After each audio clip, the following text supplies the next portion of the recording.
দুর্নীতির মামলায় হলমার্ক গ্রুপের চেয়ারম্যান জেসমিন ইসলামকে জামিন দেয়নি সুপ্রিম কোর্টের আপিল বিভাগ।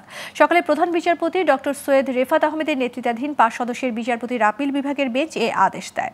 হাইকোর্টের আদেশের বিরুদ্ধে জেসমিনের করা আবেদনের শুনানি ৩ মাসের জন্য মুলতবি করেছে আপিল বিভাগ। এ সময় আদালতে জেসমিনের পক্ষে ছিলেন সিনিয়র আইনজীবী রুহুল কুদ্দুস কাজল, আর দুদকের পক্ষে ছিলেন সিনিয়র আইনজীবী আসিফ হুসাইন। ভুয়া লেটার অব ক্রেডিট খুলে জনতা ব্যাংক থেকে ৮৫ কোটি ৮৭ লাখ টাকা আত্মসাতের অভিযোগে জেসমিনের বিরুদ্ধে মামলাটি করে দুর্নীতি দমন কমিশন দুদক।